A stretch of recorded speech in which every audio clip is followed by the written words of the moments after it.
Hey friends, welcome back to the Irony Shelf. Tonight, an entry from our audio archive, The Quince Tree, by Saki.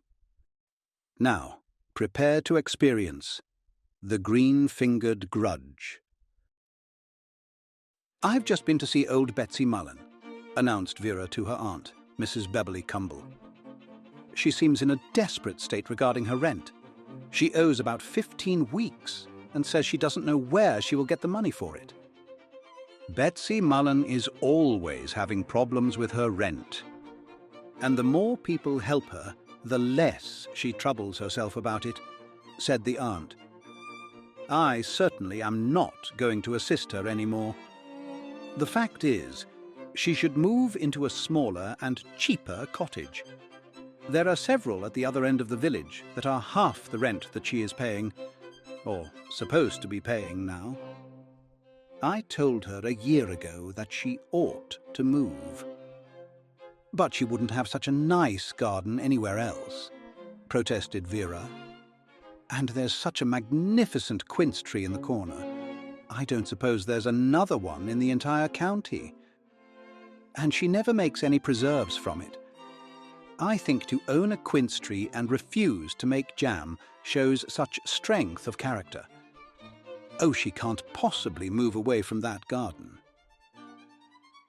When you are 16, said Mrs. Beverly Cumble severely, you talk of things being impossible, which are nearly uncomfortable. It is not only possible, but necessary that Betsy Mullen move into smaller quarters. She barely has enough furniture to fill that big cottage. As far as actual value goes, said Vera after a meaningful pause, there is far more in Betsy's cottage than in any other house for miles around. Nonsense, said the aunt. She parted with whatever old china she had long ago. I'm not talking about anything that belongs to Betsy at all, said Vera mysteriously. But of course, you don't know what I know, and I doubt I should tell you.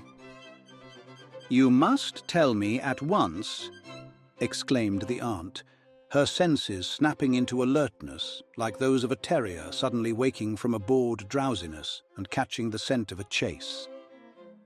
I'm perfectly certain that I shouldn't tell you anything about it, said Vera. But then I often do things that I know I shouldn't. I would be the last person to suggest that you ever do anything that you should not do, began Mrs. Beverly Cumble impressively. And I am always influenced by the last person who speaks to me, admitted Vera. So I'll go against my better judgment and tell you. Mrs. Beverly Cumble pushed aside her pardonable sense of exasperation and demanded impatiently, exactly what is in Betsy Mullen's cottage that you are making such a fuss about? It's hardly fair to say that I've made a fuss about it, said Vera. This is the first time I've even mentioned the matter. But there's been constant trouble, mystery, and frenzy in the newspapers about it. It's rather amusing to think of the endless theories in the press, and the police and detectives hunting everywhere at home and abroad, while all the time that innocent-looking little cottage has held the secret. You don't mean to say it's that Louvre painting, La something or other, the woman with the smile that disappeared about 2 years ago? Exclaimed the aunt, her voice rising with excitement. Oh no, not that, said Vera, but something every bit as important and just as mysterious. If anything, it is rather more scandalous. Not the Dublin? Vera nodded. Every single one of them. In Betsy's cottage? Incredible, said Mrs. Cumble. Of course, Betsy hasn't the slightest idea what they are, said Vera. She just knows they are something valuable and that she must keep quiet about them. I found out quite by accident what they were and how they came to be there. You see, the people who had them were desperate to find a place to hide them for safekeeping. someone motoring through the village was struck by the isolated charm of the cottage and thought it would be the perfect spot. Mrs. Lamper arranged the matter with Betsy and smuggled the things in. "Mrs. Lamper?" said Mrs. Cumble. "Yes, she spends a great deal of time visiting the poor, you know," said Vera. "I am well aware that she takes soup, clothing, and books of virtue to the poorer cottagers," said Mrs. Beverly Campbell. "But that is certainly not the same as hiding stolen goods. She must have known something of their history. Anyone who reads the papers, even casually, would have been aware of the theft. I imagine the things were not hard to recognize. Mrs. Lamper has always been known as a very conscientious woman." "Of course she was protecting someone else," said Vera. "The most remarkable feature of the affair is the extraordinary number of perfectly respectable people who have entangled themselves in its web by trying to shield others. You would be truly astonished if you knew some of the names of the individuals caught up in it. I don't suppose 1 in 10 of them even knows who the original culprits were. And now I've drawn you into the whole mess by letting you into the secret of the cottage." "You most certainly have not entangled me," said Mrs. Beverly Cumble indignantly. "I have no intention of shielding anybody. The police must be informed at once. A theft is a theft, no matter who is involved.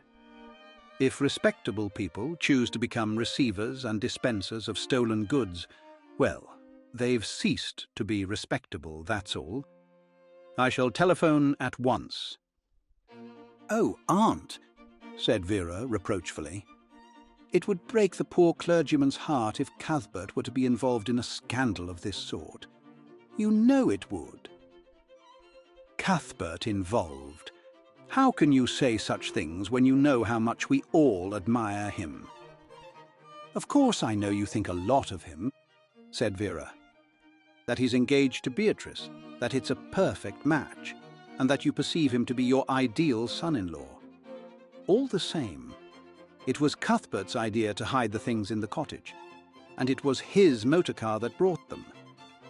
He was only doing it to help his friend Pegginson, the reformer who is always campaigning for a smaller navy. I forget how he got caught up in it. I warned you that there were plenty of respectable people mixed up in this, didn't I? That's what I meant when I said it would be impossible for old Betsy to leave the cottage," continued Vera with some exasperation. "The things take up a great deal of room, and she couldn't go carrying them about with her other belongings without attracting notice.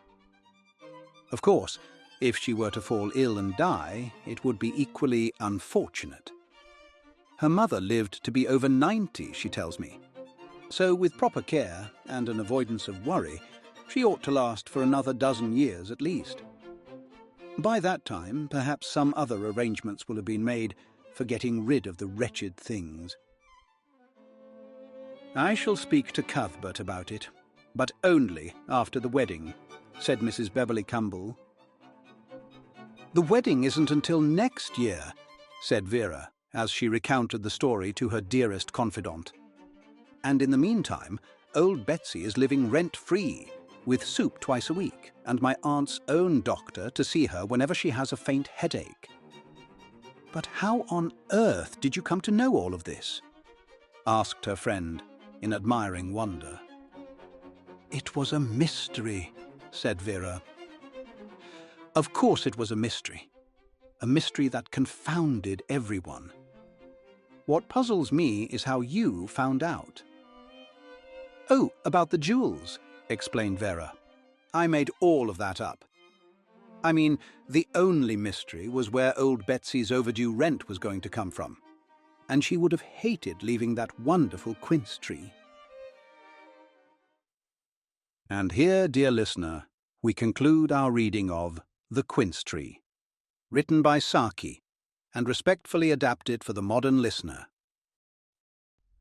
When Saki wrote this story in 1911, the world was obsessed with 2 of the century's most audacious heists. the theft of the Mona Lisa from the Louvre, and the 1907 disappearance of the Irish crown jewels, famously known as the Dublin. While the Mona Lisa was recovered several years later, the Dublin jewels have never been found. Saki's sharpest irony here may be the suggestion that while the world's greatest detectives hunted abroad, the missing regalia was simply sitting in a gardener's cottage, waiting for the kettle to boil. If you find a certain charm in these classic stories, we invite you to subscribe and join us here at the Irony Shelf. Your support allows us to continue curating these volumes for the audio archive. Thank you for listening. I look forward to sharing our next story with you very soon.